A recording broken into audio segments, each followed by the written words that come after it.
Good afternoon, 49er faithful. Man, that clip of George Kittle in the Saints game always gets me fired up.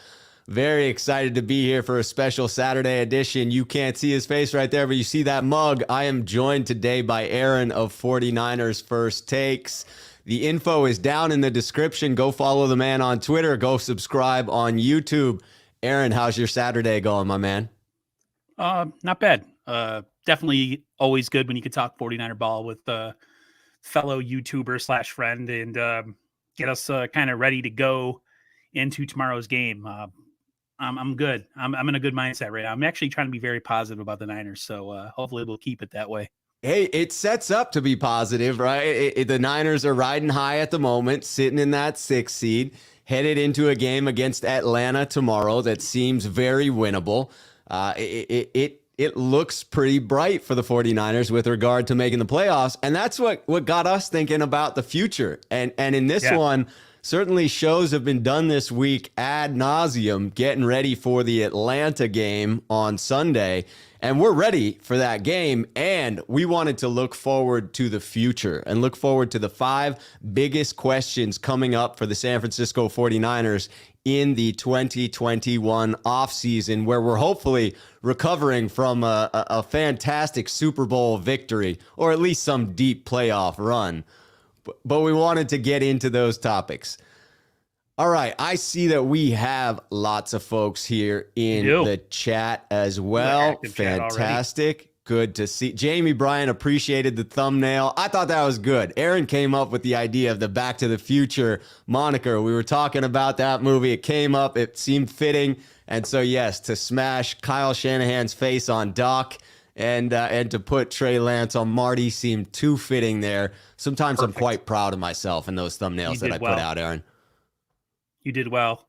That was great. Appreciate it. I laid down the foundation, but you built the arc. So good. That's good. Right. You laid out the plans and I constructed something out of it. It was a glorious combination for that. All right. So jumping into the very first topic that we have of these 5, we're talking about the Jimmy G conundrum, folks. The 49ers will have a huge decision looming at the end of the year with regard to the quarterback position. The salary cap will hit the maximum projections of $208.2 million next year. But even so, the 49ers will be up against it with only 32 players signed for 2022. The easiest way to clear up cap space would be to cut or trade Jimmy Garoppolo. Aaron, I'm going to go ahead and spell out what that would mean in terms of cap dollars for the 49ers. Sound good? Sounds good to me. We're looking at the 2022 salary cap. This is according to Jason Hurley from 49erscap.com. You have the San Francisco 49ers with $9.6 million in cap space currently, with an effective cap space after you've signed your rookies of $4.5 million. So Jimmy's salary for next year is an incredible $27 million. How it breaks down is a base salary of $24.2, $1.4 million in roster and workout bonuses that would be saved if he were cut or released, and $1.4 million in prorated signing bonus that becomes dead money whenever it is he is cut. So if he's cut next year, it's that $1.4 million that hits the 49ers. That means the 49ers would save $25.6 million by trading or cutting Jimmy G, thus opening up a large swath of money to sign those 20-some players that they need to fill out this roster. How do you interpret that situation, Aaron? What's your take on it? I think there's going to be a good amount of roster turnover going into next year. I'm not talking team like big player wise. You know, a lot of our core players will still be here, but yeah, they're locked down. The secondary, I think, is going to look really different next year. I really think the Niners, that's, you know, one area I think they might invest some money into.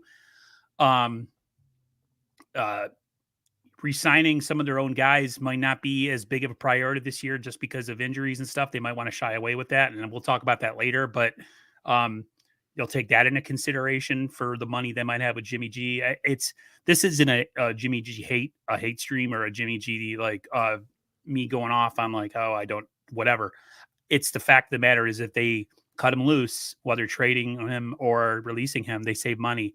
And I just don't see any possibility financially that they can keep him on this team. It doesn't make any sense. I mean, you have so many needs to fill out. Some of them are glaring, things that we're dealing with this year. So, mazel tov to him for everything that he's done. But I just feel that the best interest of the 49ers going forward would be to, move on from him. They have a young quarterback who they can kind of build around with more money and less money allocated toward the quarterback. And they can kind of insulate him at least for the next couple of years, and build up this roster as much as they can with the money we have.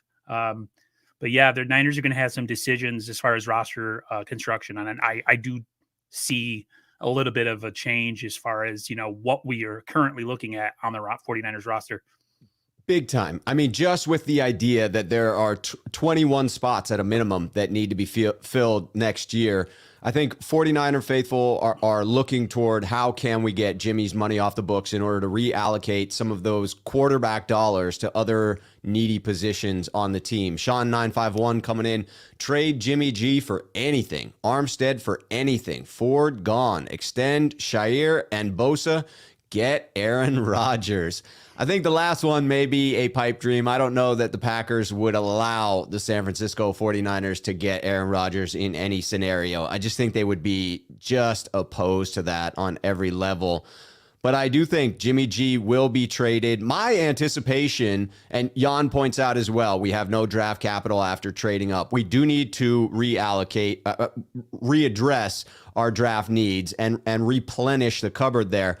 My feeling on this is that Jimmy Garoppolo has trade value. I know that is a point of contention for 49er faithful. Some people believe, as Sean indicated, that you trade him for anything. And I do think that you need to get his money off the books. So one way or the other, if it came down to it, you would need to cut Jimmy Garoppolo.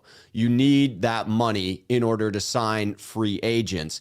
However, I think that you do want to recoup draft capital, and I believe he has that value. I actually see this playing out as the 49ers most likely getting back the equivalent of a second-round pick. I could see that being multiple picks that add up to the equivalent of a second-round pick. Maybe they get a third and a fourth or a third and a fifth, and that seems compensatory to a second-rounder. But that's where I feel Jimmy's value is. And let me throw out a couple of teams that I think are potential fits for him.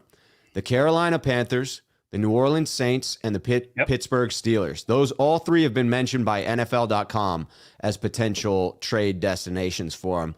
What type of a value are you placing on him this early in the speculation process, Aaron? His current play has been pretty good. Yep. And this is coming from a pretty critical Jimmy guy, But if he stays at his current pace and he plays the way he is, and out throughout the end of the season, second round pick's pretty rich, to be honest with you. Yeah. I'm not saying it's inconceivable and it won't happen, but man, if the Niners could get a second round pick for Jimmy, take the second round pick that they have and turn it around, maybe getting up into the first round to get some player of need. Maybe there's a corner that falls in the draft or another pass rusher or an offensive lineman. Yeah, why not? I saw the comment about Armstead. I think the only way you make that move is if you know that whoever you're getting in is better than Armstead.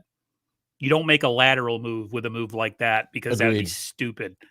If you're going to get draft capital for him, maybe you see somebody in free agency that might be an upgrade over him, who might cost maybe a little less. Maybe, I don't know, maybe instead of 17, they're like 12 million or something.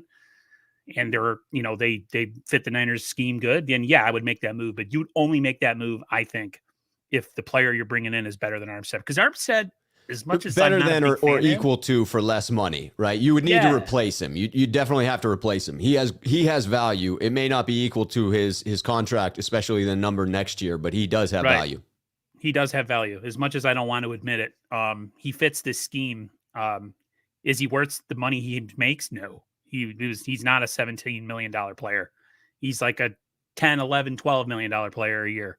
But I might put him in between there. I might put him just a few million below that 17 figure. But I agree that where he's at right now, and in particular where he hits next year, the contract continues to go up. It gets less and less commiserate to his talent level at where he's currently playing. yeah, they kept the wrong defensive tackle. Yes, but they did. They got rid of the one that kept bringing the most value, thinking they could just go, player for player, trade a draft pick for a veteran, and it would just, fit perfectly. And that really hasn't happened yet. So hindsight's always 2020.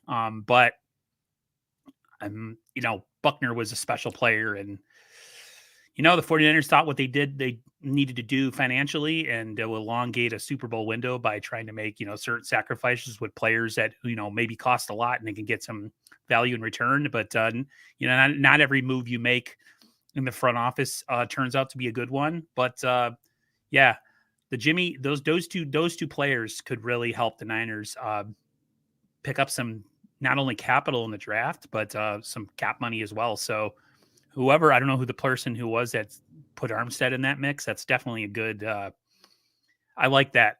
It makes sense. But like I said, you have to get a player that is equal or better talent. I'm not on board with offloading Armstead personally. I'm keeping him going forward. I do think that he plays a critical role in it. That was I believe it was Sean 951 who brought that in. I think that the Jimmy move to me is the one that's the focus for the 49ers. I'm with Jamie that you're getting at least a third in this. Like I said, I'm predicting that to be a second. Sean calling out an interesting one in Jimmy to Carolina for Gilmore. We'll actually touch on Gilmore when we talk about the secondary. That would need to be a sign and trade, right? Gilmore, I think, is scheduled to be a free agent, so Carolina would need to sign him and then trade him for Jimmy G. That certainly is possible. Mr. Nobody points out Jimmy G for a cornerback trade could be possible. I absolutely see that as being something the 49ers would explore. Got some smart fans up in here, man. Yes. Jan, another smart fan right here, points out that this draft is thin at quarterback. So trading Jimmy could get that cap back. Nick comes in with an interesting question here or opinion that I'll respond to, which is I just can't see a trade without us taking the cap hit. Nick, I get what you're saying, that Jimmy is somewhere in between the 15th and the 20th best quarterback in the league. And going in at $27 million, he'll probably be top 10 in payment for quarterback services.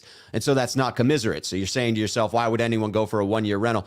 I don't see this as a team taking him on for just the 1 year. I see a team with the backdoor deals that happen in the NFL. The agent and the new team get together, agree to a new contract in principle that carries that cap hit out over 3 to 4 years, makes Jimmy's salary far more palatable and extends him for some period of time, because some team's going to fall in love with him. Some team is actually going to want Jimmy Garoppolo the way the 49ers wanted Jimmy Garoppolo in the 2017 offseason and paid him $130 million. Someone else is going to line up to do that because he is the 15th to 20th best quarterback in the league. And there are, therefore, at least 12 teams that have a crappier option at quarterback right now and no plan going forward. And this being a thin draft, to me, that really does help out the 49ers in attempting to get rid of Jimmy G. My front runner, the dark horse for me, is Pittsburgh. I got my eye on Pittsburgh, Aaron. You can't tell me he wouldn't be a perfect fit, that Pittsburgh crowd wouldn't eat up having Jimmy Garoppolo there at quarterback. Yeah, I got your, I think he would fit perfect with that team too, with the weapons that they have in the running game and the defense. I think to me, that's a perfect fit. Plus, you trade him away to the AFC. You're not going to play him. Not that I would worry really too much, but I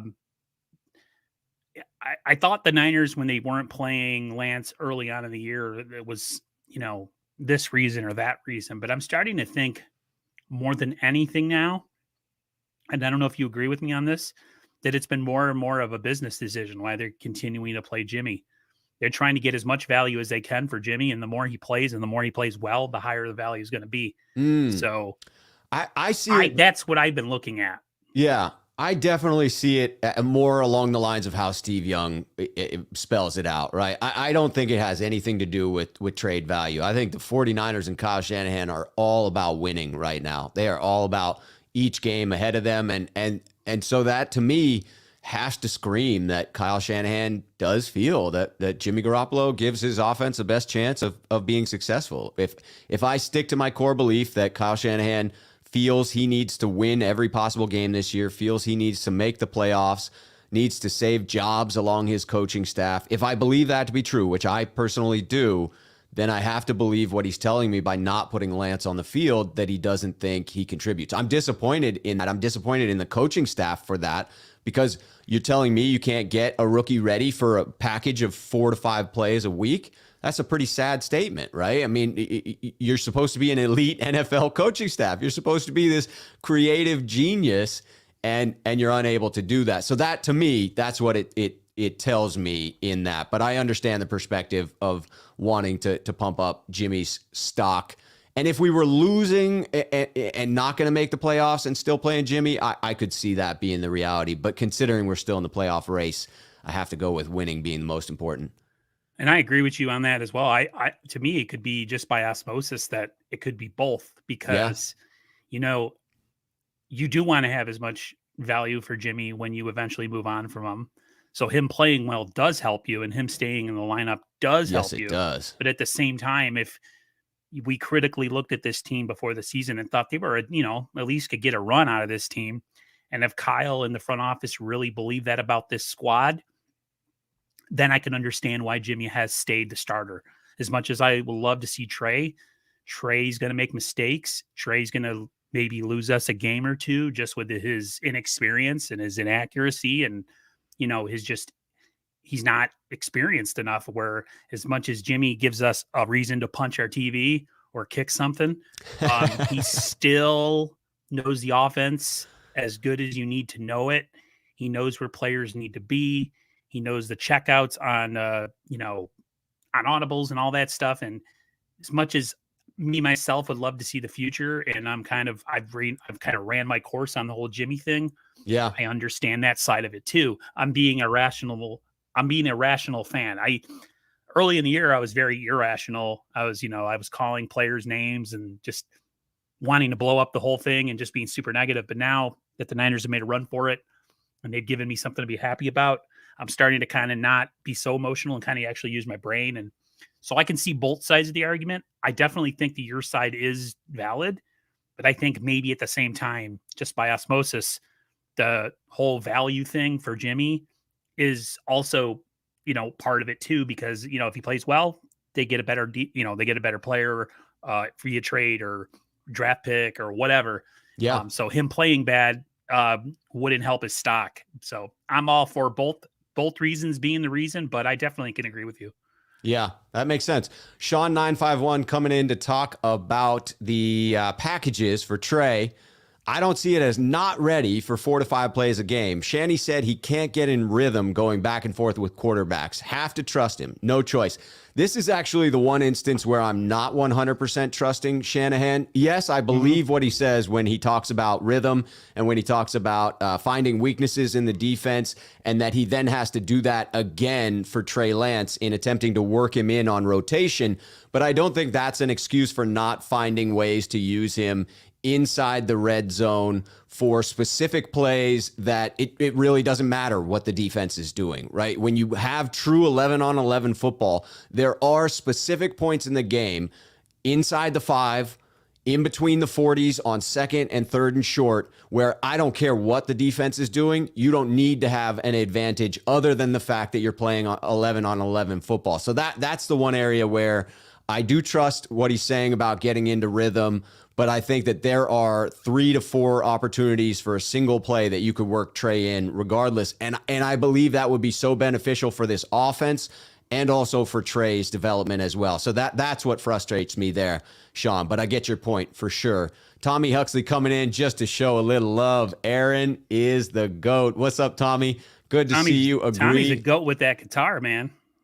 He is. Wasn't watching some of his Instagram videos and stories. Nice. Damn good. Very good. Nice. Francisco wants to know, what if we win the show? What if we win the Super Bowl? Does Jimmy come back? Let's answer that one Because that to me is the only real scenario. Okay, not the only. I think there's a chance if he comes back, if we make it to the NFC Championship game, I honestly believe the 49ers will reconsider bringing him back. I think that would be a mistake. If I were making the decision, I would not, unless what you're seeing behind the scenes with Trey Lance is really throwing you off and you don't believe he can take over next season. I just don't believe that to be the case. I'm not hearing that from people around the organization. To me, unless you get deep into the playoffs, and Jimmy was like the cause of that, you got to move on. You got to save the cap dollars, wouldn't you think? Yeah, I just don't see a way, even if he got you to help get you to a Super Bowl, that you can hold on to that contract. If you want to build a competitive roster with some depth behind him going forward, eventually when Trey takes over, this isn't a Ram situation, where, we want to go for it in 1 year. And then if it doesn't happen, we tear the whole thing down. The Niners are trying at least for prolonged success.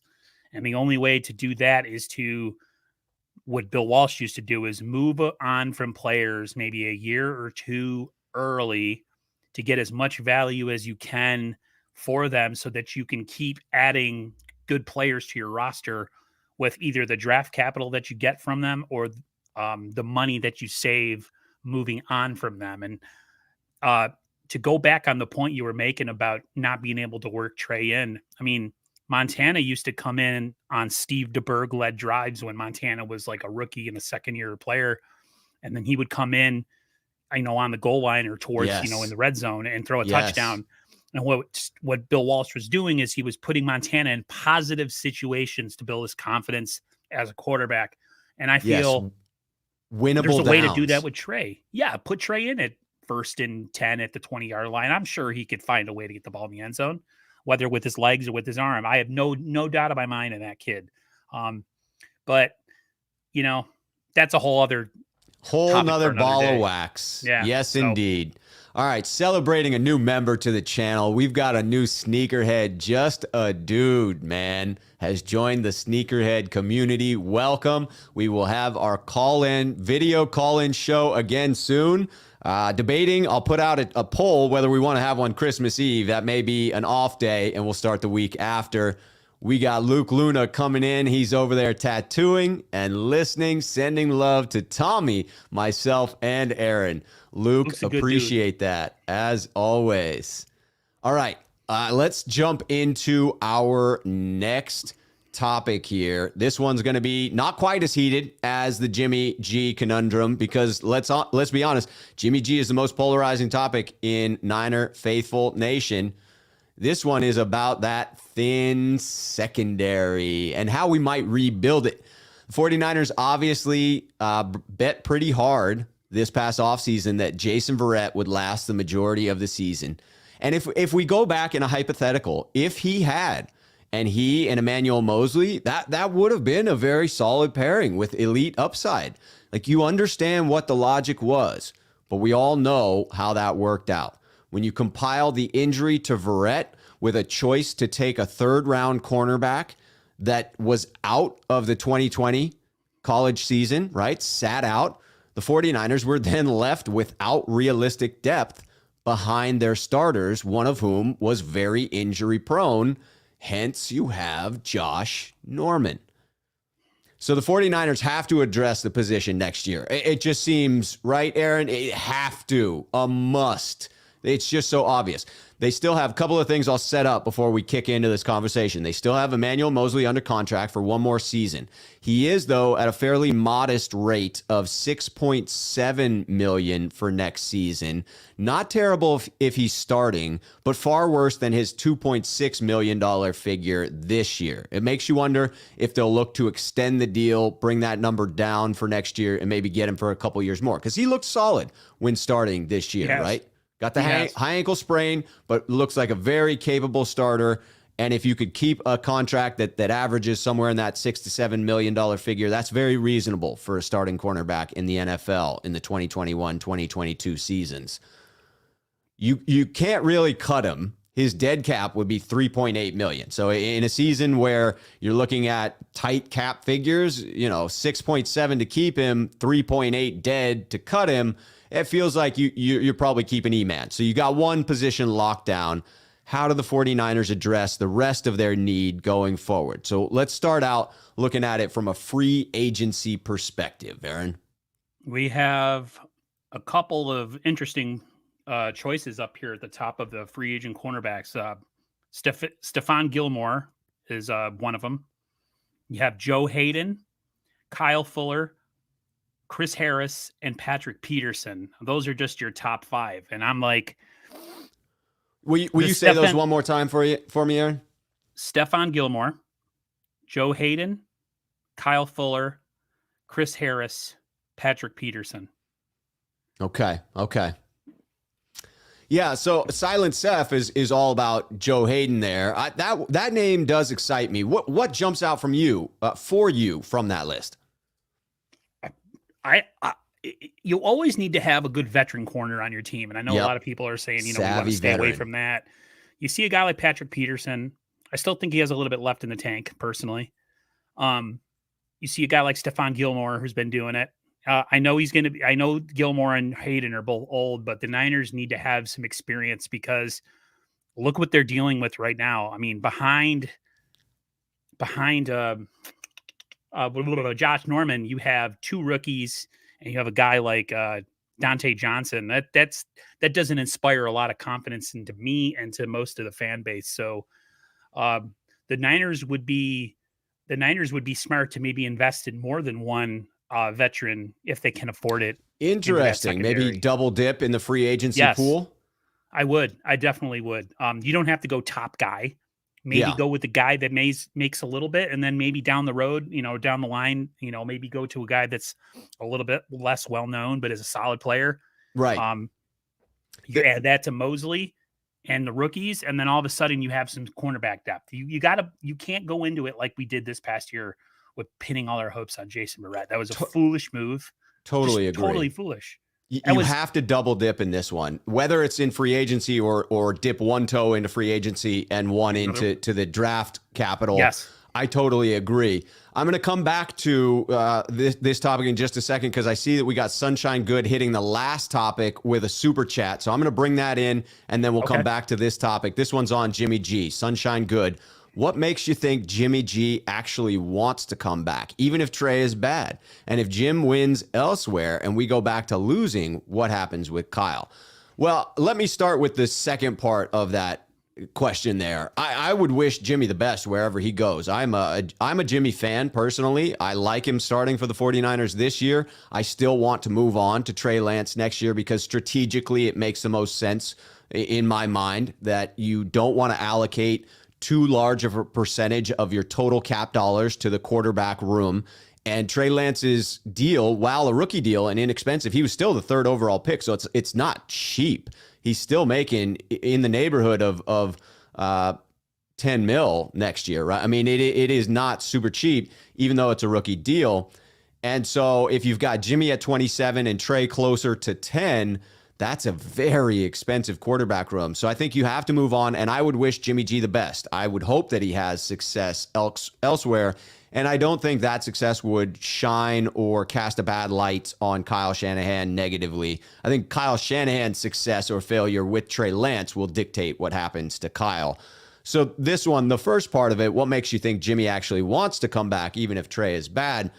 I think that Jimmy wants to have success in this league. He may want out, but if the 49ers wanted to keep him, he really wouldn't have much recourse other than attempting to sit out. And Jimmy doesn't strike me as the type of quarterback or player that would do that.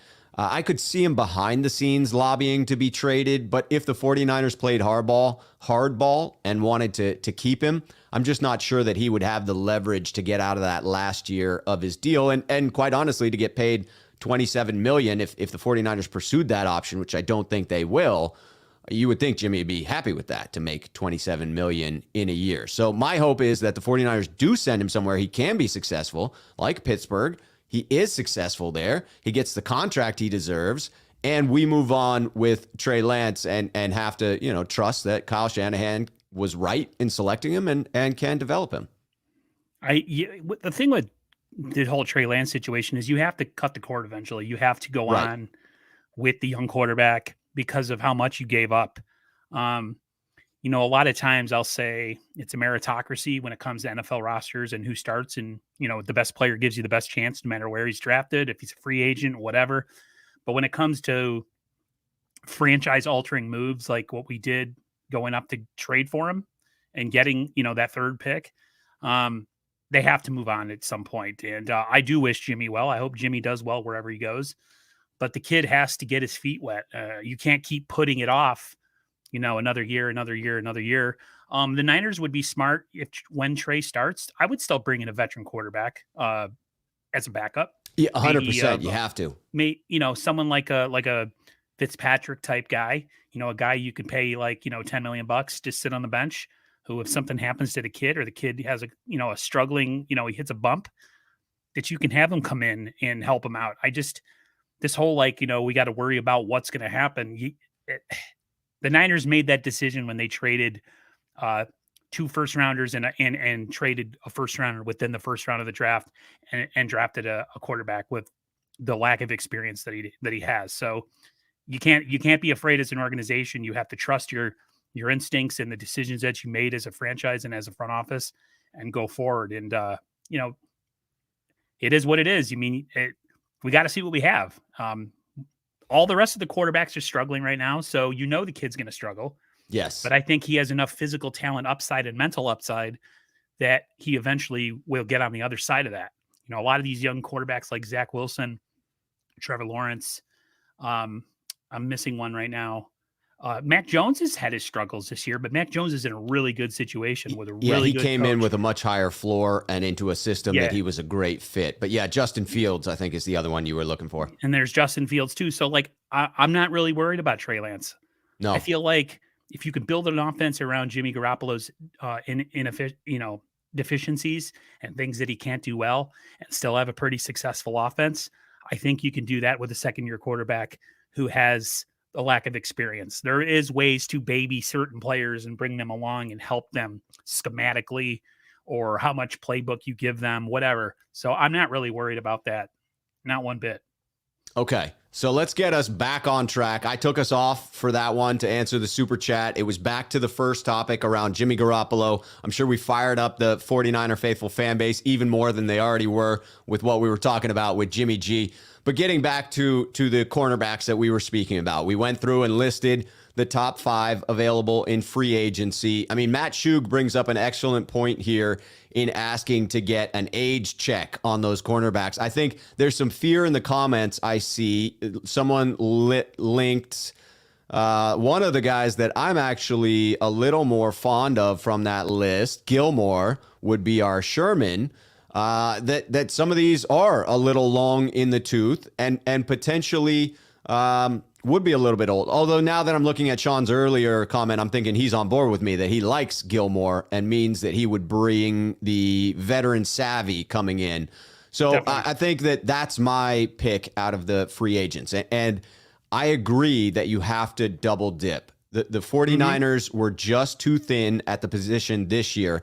I think it's fair to assume that Ambry Thomas and Diamador Lenore will get better next year. It is not fair to assume, like the 49ers did with Akello Witherspoon, that they're just going to magically turn into starters the following year and pencil them in as starters and just say, well, that's good, right? That was a terrible mistake when we did that with Akello Witherspoon, a little too early that we anointed him to a starting position. And I think the same would be true if we were to pick Ambry Thomas. So I look at them as depth.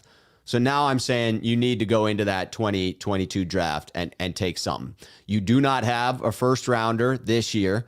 The 49ers have their own second. They traded away their third round pick, but they do have the third rounder that came back as a compensatory pick in the combination for losing Robert Saleh and Martin Mayhew in the offseason prior. They have their own fourth and fifth round picks. They have a sixth rounder that they got from Denver for Jonas Griffith. They gave up their own sixth rounder, and they gave up their own seventh rounder. They're predicted to have 2 compensatory sevenths given to them for free agency moves last year. That gives them a total of a second, third, fourth, 5th, 6th, and 2 7ths. So they do have 7 picks. It's just 2 7th rounders, no first rounder. So it sets up for the 49ers to have some options there. We're going to be talking in just a minute about replacing D Ford, and it's my belief that some of those assets need to go there.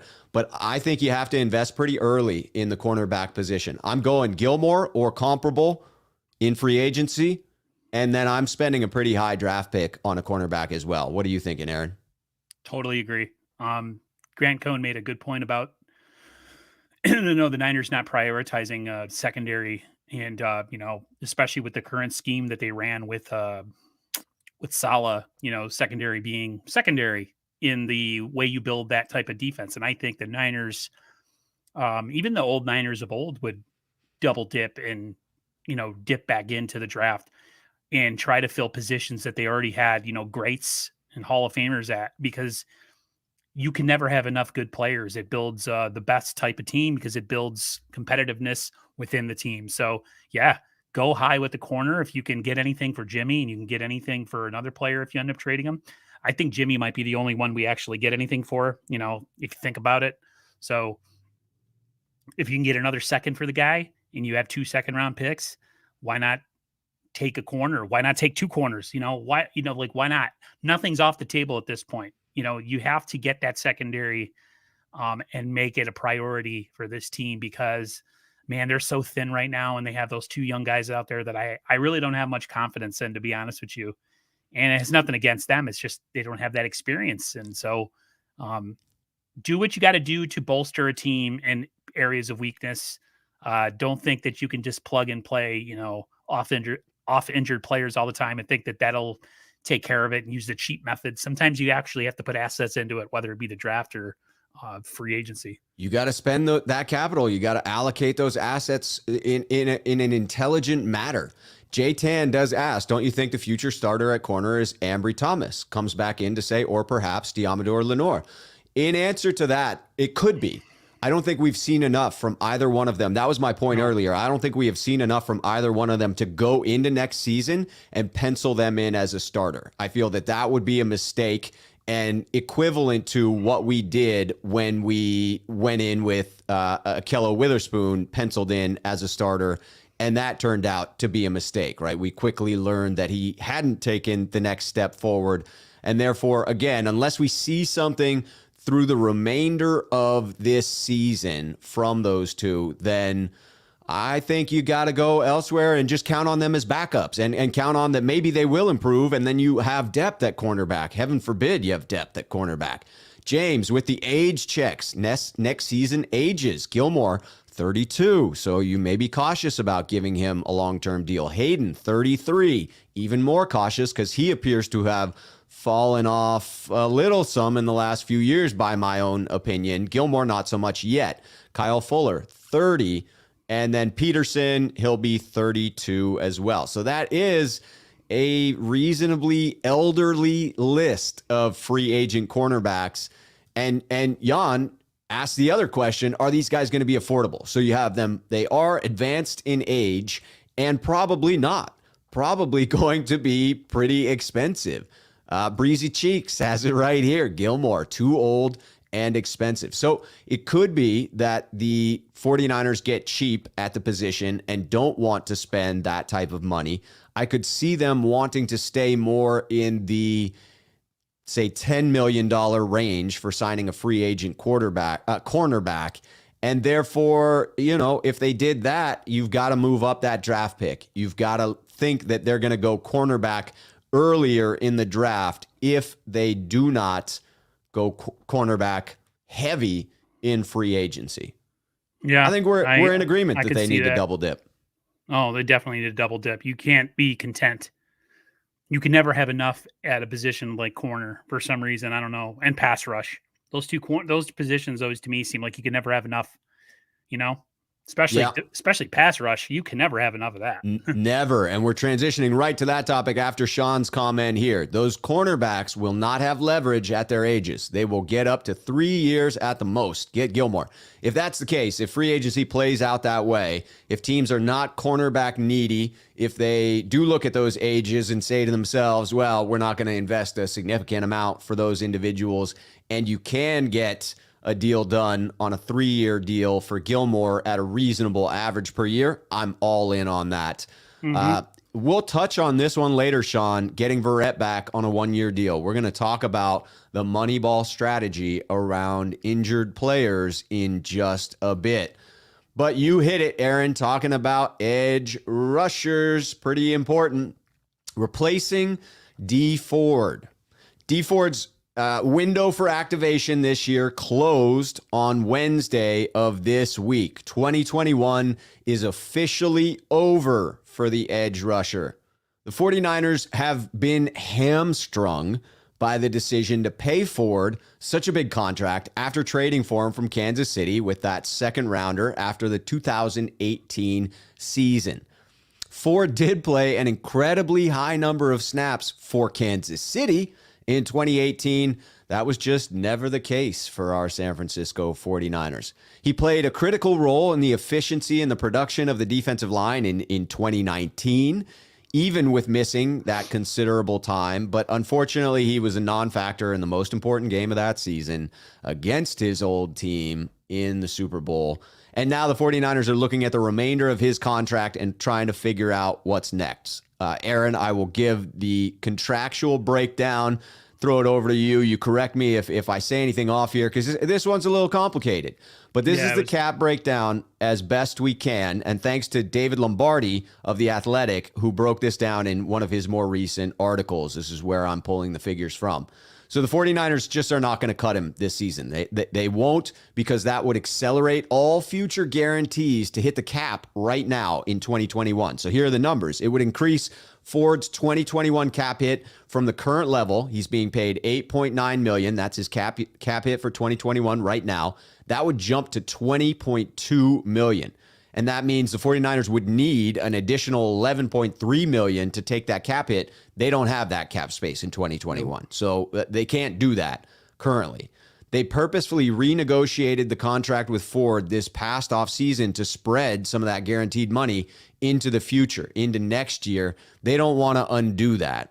The big issue with this deal, as David Lombardi correctly points out, is the 49ers' foolish decision to give him a huge 2021 injury guarantee in year 3 of his deal for a dude who was coming off of 2 big back surgeries. Like, that just was Parag Marath's death blow to this deal, and that's what the 49ers are dealing with. They added a voidable year to the deal in 2023 just for the sole purpose of spreading the prorated signing bonus out further into the future.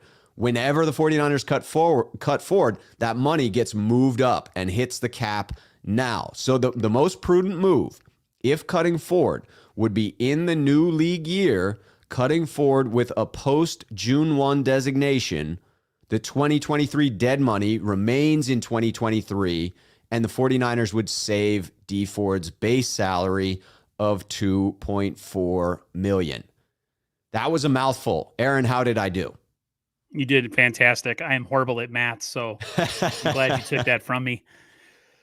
Yeah, that wasn't the D Ford decision was not one of the strongest moves that this front office has had since their inception. You couple into that with the Solomon Thomas and the Reuben Foster draft picks. Those are probably 3 of the biggest mistakes that this current regime has made. The D Ford one, I was excited when it happened until I started to do some research into how badly injury prone he was. And that excitement quickly went away. And so, yeah, this is definitely a mark on this regime.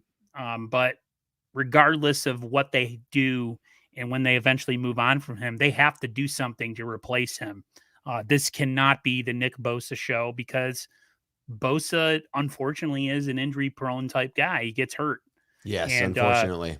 you want to protect a guy like that. And the only way to protect them is to get other guys who are really good at pass rushing, just like in corners, you need to do it by committee, double dip, triple dip, get as many guys as you can to rush that passer to help a guy like Nick Bosa not be the only one, because, he gets chipped, the guy gets mauled, half the time and held. And it's eventually, you watch him sometimes during and after games, he looks completely spent.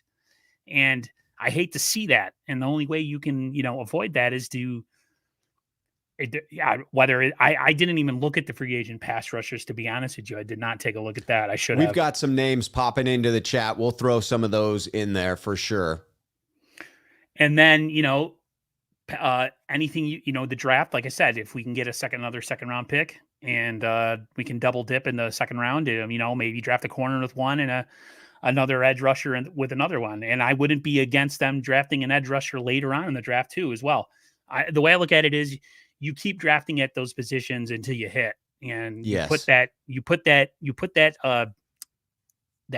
draft capital where you need it the most on your team. They were smart going into this year with as many running backs as they had, and it still wasn't enough. They're still having issues at running back, and they went in heavy this year. Everyone was like, "Oh, the Niners have too many backs."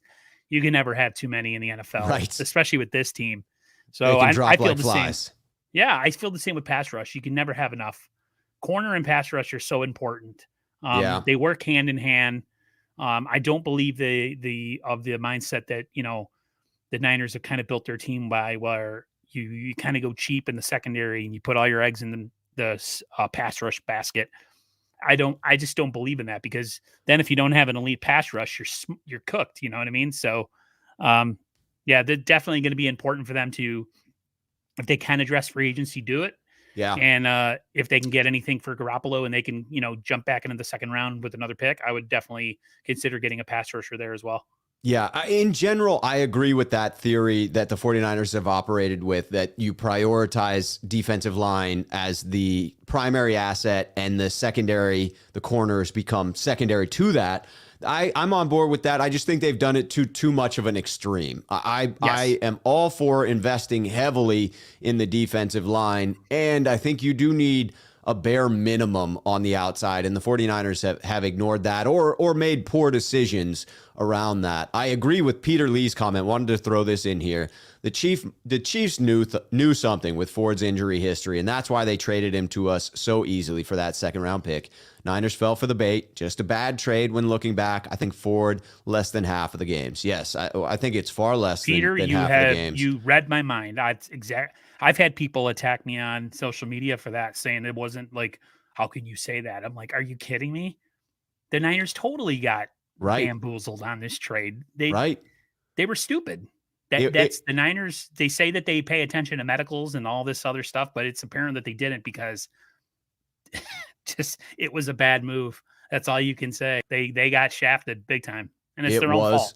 It was bad. Sean951 pointed out a couple of free agents available, talking about Dante Fowler potentially being available. Solomon Thomas signed the 1-year deal with Las Vegas, I guess that is. And Jadeveon Clowney after his season with Cleveland. Of those, Jadeveon Clowney, potentially Dante Fowler would be the two more interesting names for me. I think Solomon Thomas, that would just be a bad PR move by the 49ers. Agree with Bay Area Baller that, yes, letting Buckner go was the primary bad decision by the 49ers from that 2019 year. Nick comes in with the question, what happens if he retires? I have to imagine that because of the amount of money the 49ers have paid him, he would do it in a respectful way. I would think they would allow him to retire with a post-June 1 designation, thereby keeping the money as it is. I think if he retired, that you would probably just save that $2.4 million in the end the same. So going back to this question with how they replace D Ford's intended production, my preference here is in the draft. That second round, as it sits right now with the 49ers' current picks, ignoring the fact that I think they'll get a second rounder for Jimmy, I would invest the second round pick as a speedy bookend pass rusher to be opposite of Bosa. And the reason I would go draft instead of free agency is that I would rather overpay in free agency for a cornerback, a savvy veteran cornerback who brings that veteran presence to the secondary. Better to have the vet back there and then a young, moldable, fast edge player on the cheap that our amazing defensive line coach Kosaric can then mold from there. He seems to be able to maximize people. So I would go that route. And I'd probably, even if I take a free agent cornerback, I'm probably still double dipping. I'm going with our 3rd round pick for that cornerback. Even though it's a late 3rd, you're taking a more developmental player. But between he, Ambry Thomas, and Diamador Lenore, then you can have a reasonable hope that one of the 3 can progress into your 3rd cornerback. You'd have whichever free agent, top-notch cornerback you're able to sign, and Emmanuel Mosley penciled in as your starters, and then you would have considerable depth behind it. I'd be fine if they did trade Jimmy for an additional 2nd rounder to use the first 2nd rounder on the edge rusher, primary target, and then take a cornerback in the 2nd round with that second round pick that we get hypothetically in a trade for Jimmy Garoppolo. Totally agree with you, Rob. I think that's the best move. Sometimes I get a little caught up with free agency. I get a little excited, but with the draft, you can kind of control drafting someone who has injury issues and you can kind of stay away from them. Whereas in free agency, you really don't have much of a choice. Sometimes who's there is who's there. In the draft, you could say, okay, I'm going to draft this kid. He's healthy. He hasn't had many major injuries. Maybe it's a Division II school he comes from, but he's a really solid pass rusher, a speed rusher. You've got to take a shot at something like that, especially with a guy that he's young, he's going to be cheap, and good chances are if you do your due diligence, doesn't have many injury red flags, which is something the Niners got to stay away from. And if they could do that, yeah, I could totally see, like going the way you say and going by the draft as far as pass rushing goes, and maybe using free agency more along the lines when you're looking at defensive backs. Yes, J-Tan's in agreement with that strategy. The money will go to veteran corners and edge rusher through the draft. But Peter Lee does point out, and I want to bring this one in because these are 2 names that I wasn't thinking of hitting free agency, Von Miller and Chandler Jones. Now, I suspect there's a chance Chandler Jones doesn't hit free agency in 2022. Think he'll hit free agency. Right? There's no way. Some of these guys, if he did, the Niners couldn't afford him. Yeah, they're scheduled to hit, but the reality of them hitting is less likely. If Chandler Jones did, that would be a one veteran deal I'd be willing to try and break the bank for. You could try and backload the hell out of that contract.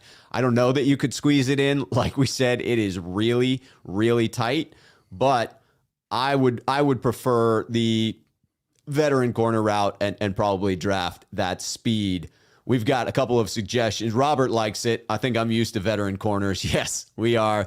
And Silent Seth pointing out we could get Sam Williams in the 2nd. I don't actually know if that's a defensive end or a cornerback, to be honest. Or the 3rd, they said. So it will be exciting. And I'm sure that Silent Seth, as a sneakerhead, is listening and will put in there whether that's a cornerback or a defensive end to help me out there. Seth, help me out. All right, well, let's get on to the next move that the 49ers will have to make in some way, somehow, addressing their offensive line.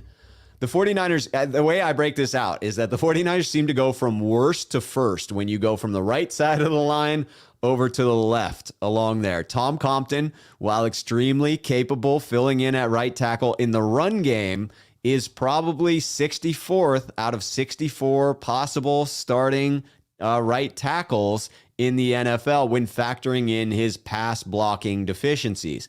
Brunskill is marginally better than that at guard. And then from center over, it goes from average or above average play to the best offensive lineman in the league when you're talking about Trent Williams at left tackle. So what happens next year? Well, Trent Williams is obviously locked in on his new deal. The left tackle position is settled, and it is settled with a vengeance. I don't think anybody's all that worried about Trent Williams anymore. Those people that said that was a bad deal are eating their words as we watch him play in 2021. Laken Tomlinson is a free agent. So I would wonder, will the 49ers look to get cheaper at left guard. Alex Mack is under center for one more year. Tom Compton and Daniel Brunskill are both on one-year deals this year. Not entirely sure if either one is going to be back, but they're options. And then obviously you have Aaron Banks still there on his rookie deal, as is Jalen Moore. At right tackle, Mike McGlinchey still under contract in his 5th-year option. So that's fully guaranteed. That's going to be the $10.9 million locked in and fully guaranteed, even though he's coming back from that big injury, that quad tear. Going to be interesting to see whether he comes back at full form. So what do you see now that we've laid out what the line looks like next year, who's signed? What are the biggest holes that you're looking to fill? And are you bringing any of those guys back, Aaron? I feel like you got to bring Laken Tomlinson back. I feel like him and Trent Williams have really good chemistry on that left side. You could always count on Tomlinson getting at least one holding penalty a game, but that's all right because he's played as well as you could play. And he's someone that I was not real high on when he first came to the 49ers. But he's blossomed into a pretty damn good left guard, especially yes, he has in the running game. So that left side, I would try to keep it as complete as possible. Like you said, you're going to get one more year out of Alex Mack. It's that right side that really concerns me. Yeah, both right guard and tackle. Tackle being the most important because, you don't want to get your quarterback killed. The Niners have had some plays this year where, Garoppolo has taken the snap and the right end or whatever has been right on top of him because Compton is just unfortunately that bad. Yeah. And as far as Brunskill goes, he's about as average can be. So I know they drafted Aaron Banks. It'd be interesting to see if Aaron Banks takes a step up next year. Yeah. Jalen Moore. You'd be interesting to see if somehow maybe they convert him completely to right tackle with just the uncertainty of McGlinchey's future. And if you have to, I would say, maybe free agency, go after a kind of a swing man, possibly someone who can play guard and center. If you're going to do that, because I just don't know draft wise, if you want to draft an offensive lineman in the 4th or 5th round, it just doesn't seem too appealing to me, especially with needs that the 49ers have. I feel like they've done that too much. Yes. Where they put the priority too far down the draft or in free agency, and now they're kind of paying for it. So we have definitely done that. Colton McKivitz, ring a bell? Yeah. Yeah. Colton McKivitz, bad. He was very bad.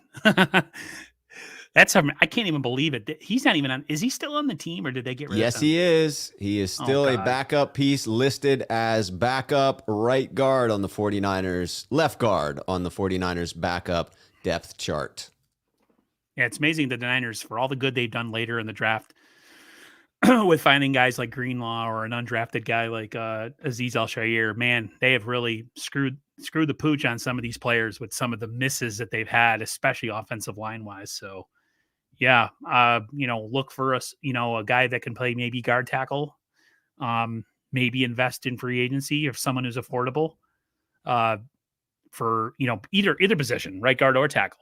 I just think that side of the line needs to be solidified going forward, especially with Trey Lance possibly starting next year. You want to have that offensive line as solid as you can get it, a line that can block in the run game, because a lot of these Niners offensive linemen are damn good in the run game. It's the pass blocking where their right side of the line really struggles. Yeah, so 100%. They are invest. Very capable run blockers.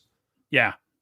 I mean, just you can play the money ball approach in some ways here and there on the team, but when you build integral positions with that kind of way of team building, it catches up with you after a while. And I feel like the Niners have kind of figured that one out with their right tackle, right guard situation. So hopefully they figure out a way to invest something that's not too much into either of those positions, and we can kind of solidify this line going forward. I am worried that the 49ers will attempt to fill all the holes along the offensive line with value in that regard. I think that this could be the position they attempt to get a little cheap in, and I hope they don't. I want to try and extend Laken Tomlinson. Obviously, that will depend on what type of interest he gets in free agency or whether he's willing to lock himself in before reaching the free market. But if you can get him back, he is Mr. Reliable. The guy barely misses any snaps except when his freaking shoe comes off and he needs to go to the sideline to put it back on. He's a warrior. He's out there. He's reasonably consistent. He's comfortable next to Alex Mack and Trent Williams. And that solidifies from center on over. You're hoping Mike McGlinchey comes back in form and you've got him locked down for the $10.9 million fully guaranteed. So right tackle is filled. And I think the 49ers would probably rely on the ability to get Aaron Banks up to speed in the offseason and fill that right guard spot. I think the big question mark for me is if they cannot extend Laken Tomlinson, do they go cheap there? Do they spend a later round draft pick? Do they bring in a bargain basement free agent? I would rather they spend a little extra money and bring someone quality like Laken Tomlinson back, focus on the right guard spot, and then Jalen Moore becomes a pretty qualified swing tackle. He and Daniel Brunskill can compete for that swing tackle role. And that's a very important depth piece. And the 49ers can draft a backup project guard later in the rounds in the draft. For me, that would be the best way to go about addressing this. But I just hope that they don't get too cheap and that they continue to, as they have, add depth pieces. Because occasionally, like with Jalen Moore, they seem to hit on those where you bring in a good value in the 5th or 6th round with regard to an offensive lineman. Yeah, I hope Jalen Moore can develop himself into a right tackle if that's where they end up using him, because from what I've heard or what I've seen, they just don't trust him in pass blocking. They trust Brunskill more, or Compton more, which is mind-boggling. So it doesn't say much good for him right now, but I think he has the chance to develop, going into the offseason and, getting more snaps and more practice time over in that position. Yeah, I do think that they're going to go along the route of, maybe, staying there with McGlinchey and maybe making right guard their, the position where maybe they invest a little bit into. You're right. Aaron Banks, I think they're banking on Banks being the guy next year.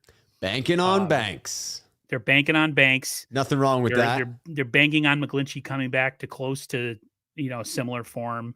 And you're right. They might go bargain basement and trying to address the offensive line. I hope that they don't do that. Like you said, maybe invest a little money into a solid offensive lineman who can help them, because I feel like they got to move away from guys like Brunskill and guys like Compton. I every year they're on the team, they're like, there's no way they're bringing them back next year. Right. And then somehow, some way they're still on the team and the Niners end up depending on them again. And it's frustrating. So I do think that we'll end up with several of those players on this 2022 team because of the fact the 49ers are going to be so tight up against cap that they're going to need to sign some dudes on 1-year deals that are veteran journeymen, right? That are pretty cheap, but somewhat reliable. And Kyle Shanahan seems to favor the older guys who are wily as opposed to younger, inexperienced with more upside. And that may frustrate me, but it seems to be a trend for him. Did you just see that in the comments? Peter Lee, Vikings just released Rashad Breeland. I had seen he's been released, but did not see yes, I now see Vikings just released cornerback Rashad Breeland. Would Niners sign him for a 1-year deal due to a thin cornerback room? I would. He was getting roasted on the Vikings. I mean, did you see him getting targeted recently in that game? Mm-mm. It was brutal. I forget who they were going up against, but I was watching the Vikings. He was getting targeted and roasted.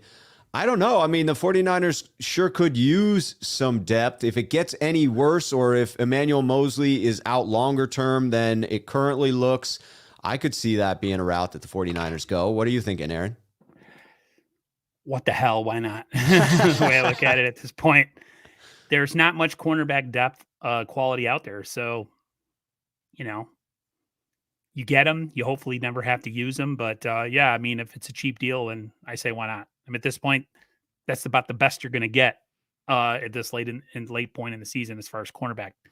Do you want to bring back Kirkpatrick? I don't think so. So yeah, that's a fair statement. No more Dre Kirkpatrick. Let's get him out of the building. We got folks in the chat. I always appreciate when folks are attempting to get the likes up on a video because that gets the message out. That amplifies the signal. So I want to say thank you to those in the chat that are out there suggesting that. Mocha Frost does point out when we're talking about the O-line and closing that topic, we're unique in our need for fast O-line players who can pull and lead the charge outside or downfield. And I do believe, and Sean951 hits on this as well, I do believe that that's Kyle Shanahan's first target in an offensive lineman, much like he wants a quarterback that can operate from the pocket. But I think he wants more. He wants that and someone who can anchor in the pass protection game, which I think is what they were targeting when they took Aaron Banks when they did, because they felt he had the quick feet he could use to block in the run game, which is the most important aspect for the Shanahan offense, but also was more stout and therefore could anchor the offensive line. I'm going to bring in the super chat here from Nick from the Mo, talking about, can we put the franchise tag on McGlinchey or a bad idea? So McGlinchey is coming into his 5th-year option. That one locks him in for 2022. So he is good for 2022. You could say it's a big number, but that is locked in. That's fully guaranteed, $10.9 million. They definitely can use the franchise tag on him for 2023 if they were so inclined, but I believe it balances out just tackle. I don't know that it differentiates left and right tackle. I'm not going to swear to that just yet, but I don't know that the franchise tag, it may be way too expensive to use on a guy like McGlinchey. It may make a lot more sense if you like him to extend him beyond that. I tend to think the Niners are going to be looking for an inexpensive replacement to take McGlinchey out of the equation when we're looking a year beyond in 2023. Yeah, me too. I just don't see, for what he offers and what you need to pay him, it's not a good match, you know. He's good in the run game, like you said, but pass blocking, definitely a lot to be desired. So a lot to be desired, no question. All right, that takes us into our last topic that we have here of the top 5 things the 49ers need to be looking at when they look back to the future. Reversing course on injury-prone players. The 49ers placed heavy bets on big-time players who also came with big-time injury histories. 3 of those are most notable that we've covered 2 of them. Dee Ford, Jason Verrett, and add to that list Raheem Mostert. The 49ers lost all 3 of those bets. Aaron, do you think that they need to avoid these injury-prone players going forward? Is this just something that has to shift? Yeah, there has to be a shift in philosophy. It's okay to build your roster and then have pieces here and there with guys that maybe are injury prone, but you get them on a cheaper deal, you know. But to put that onus on a guy who's in a position of importance and then think, okay, we're going to spend set amount of money on a guy who's injury prone and, we're just going to hope for the best. And then, as usual, they do that. They play the cheap game, and ends up costing them. I think the Moneyball approach works in some ways when you're trying to build out depth on your team, but when I think you're doing it in important positions like cornerback, running back, and edge rusher, I think it's a foolish way to build your roster. And I think the Niners, they kind of learned a little bit in this past year's draft where they said they started to take players off their board.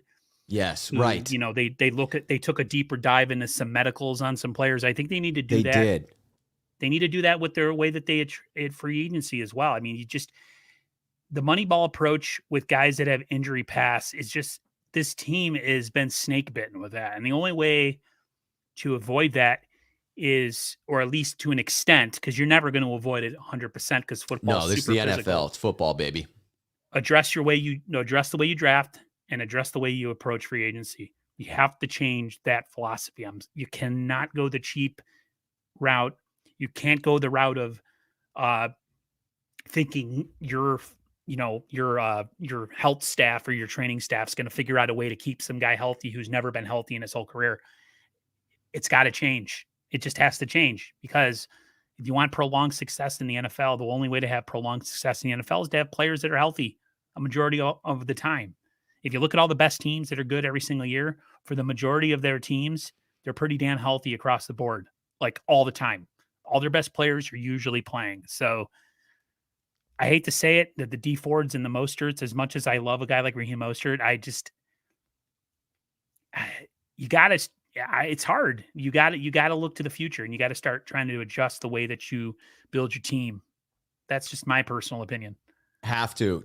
Do they need to avoid injury prone players going forward? Andre says emphatically, yes, they do.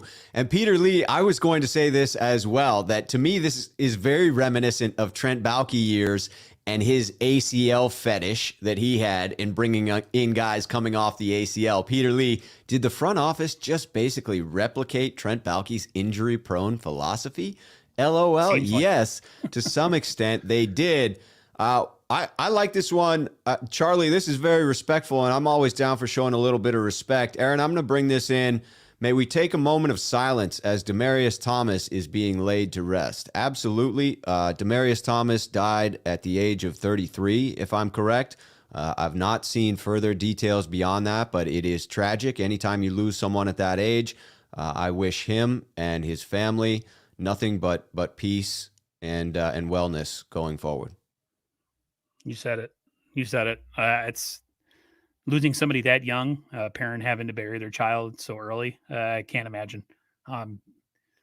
Death is not easy at any age, old age, but especially if somebody his how young he was, it's unfortunate and tragic. And definitely prayers to the family, and nothing but good vibes sending out to them, because it's difficult. I've dealt with a lot of death recently in my life, and it doesn't get any easier. But the best you can do for people is just be there for them, be there the shoulder to cry on, and person to listen to them, and not do a lot of talking back. Just listen. So yeah, it's definitely tragic. It's unfortunate. It is. Greg Thames brings in, does Moneyball even work in football? I say nope. In most cases, really not. I agree with yet another sneakerhead opinion here with Greg, and then Silent Seth coming in. That's really what has killed us, not just overpaying players, but overpaying players who have a history of not being able to stay healthy. 100%. Michael calling out that the Moneyball approach comes from Parag. He's the common denominator from Harbaugh to now. That is very, very astute observation there. Matthew Mears, Moneyball never won a World Series or a Super Bowl. It can make you a consistent contender in the MLB, but it hasn't gone all the way, I don't think. Greg, drafting and scouting are more important than Moneyball. Emiliano, Parag and York are the common denominators, like a few have already alluded to.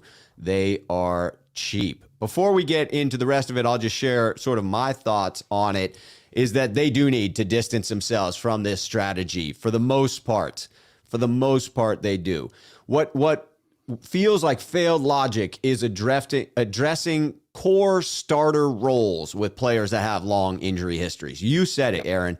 You can use this technique to round out a roster, to add someone that is high risk, high reward. But they need to be high risk where you're covered in the event of that risk. So the 49ers coming in with Raheem Mostert slotted as the clear number one overall running back, even though they did invest in Trey Sermon, and you could say that it was just the failure in drafting that individual that didn't pan out in this strategy.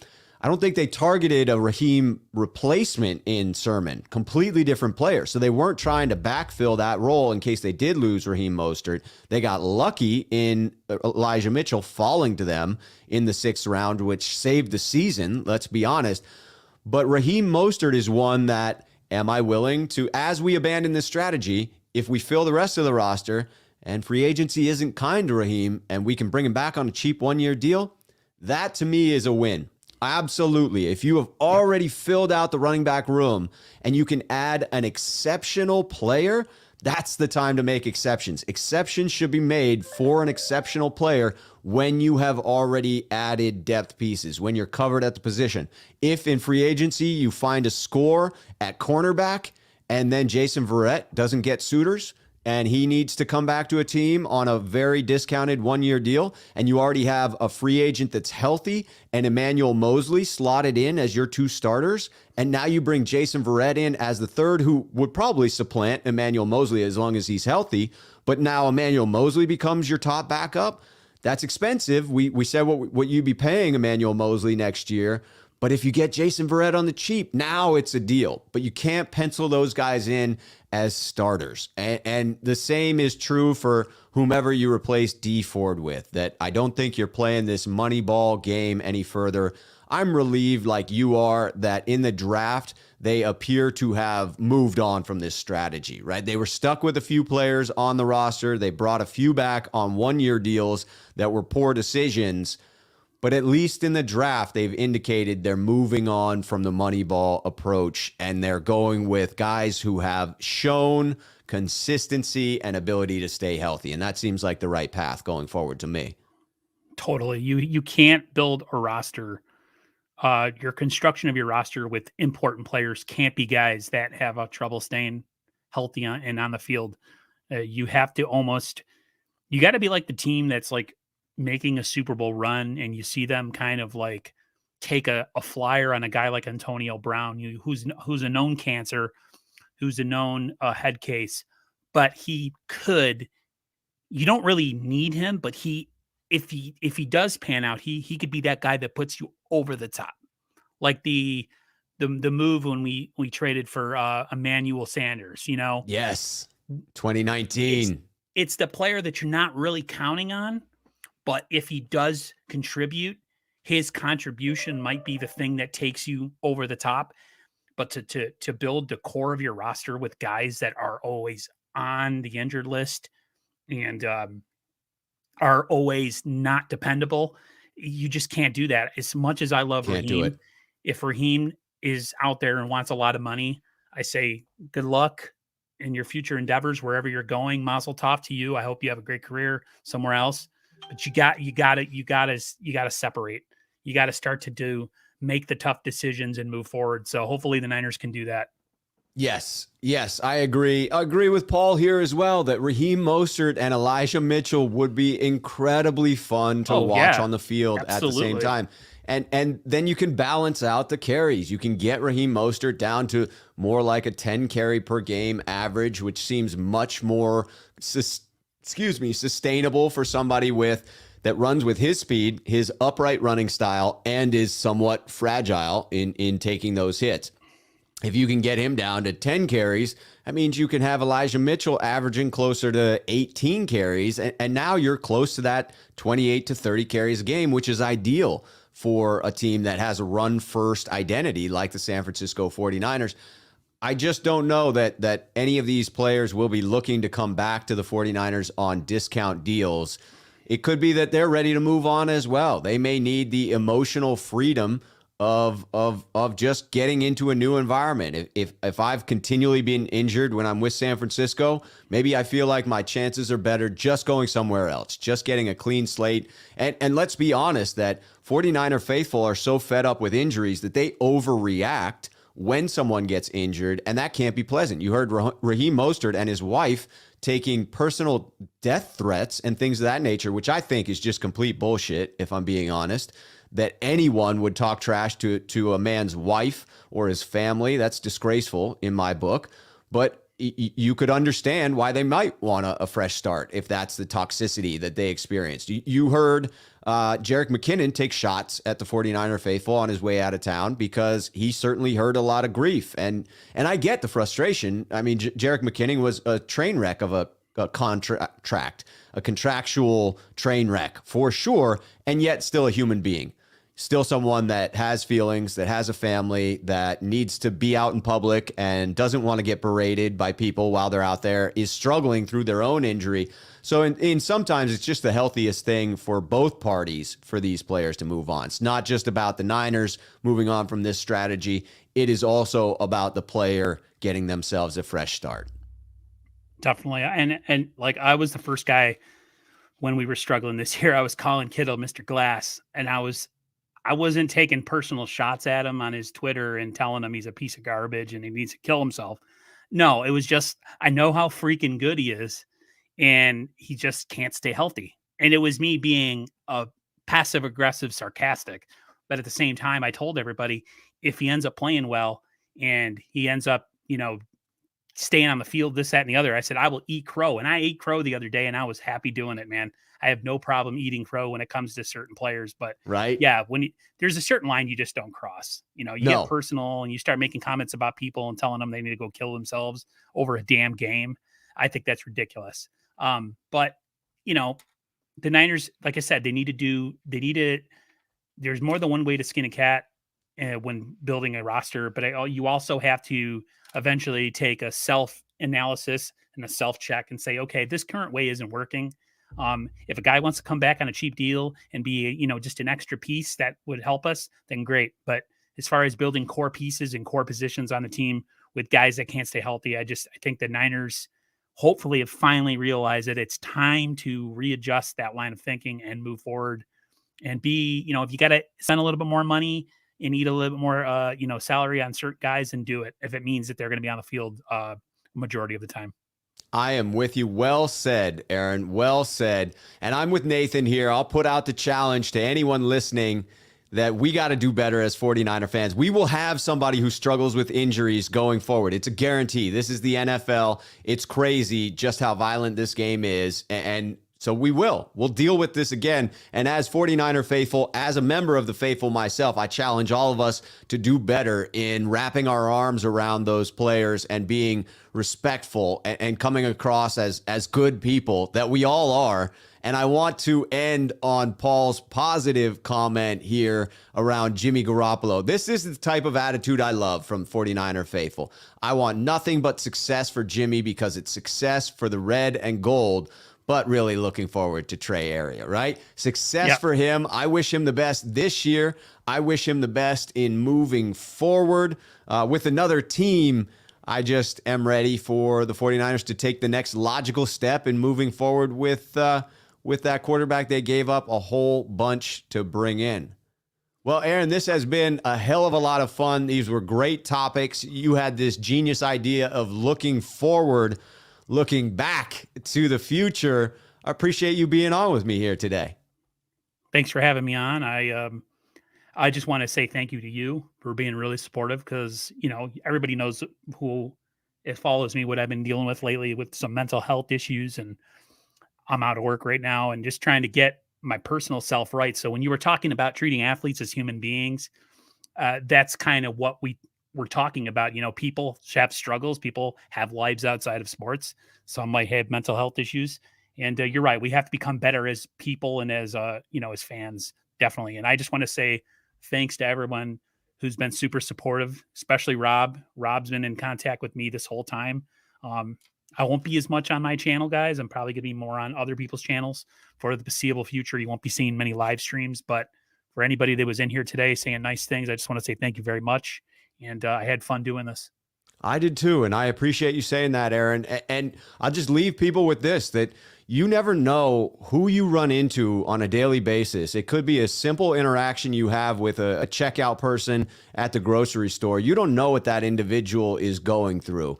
And you have a choice in how you interact with every person you come into contact with. You can be kind to them. You can go out of your way to be nice, or you can be a dick. And it's your choice. No matter what you're going through, no matter what you may be feeling, irritation towards someone else, you may have just gotten off of the freeway and bumper to bumper, you may be pent up. You have a choice in how you take that out on other people and the impact that you have on other folks. And I just remind people that what I try to remind myself, and I'm not perfect at it, and I'm not trying to claim that I am, but I try to be kind to others because I know that when I'm having a bad day, if I come across somebody who's kind to me, it means something. It changes my day for the positive, and I think we all have the chance to impact one another in that way. And so on that note, on a positive note, I appreciate everybody being here. People liked the show. It went well. Appreciate all the kind words coming in. Great show, even from across the pond. Thank you all for being here. I will be back for a pregame show tomorrow before the game and a postgame show on my channel. Aaron, you're going to be on post-game show with Jay in the Bay. Is that correct? Yeah, I asked him. like I said, I won't be probably doing much live streaming on my channel for the foreseeable future. But I told Jay about my situation, and he's like, "Hey, you want to come do the post game?"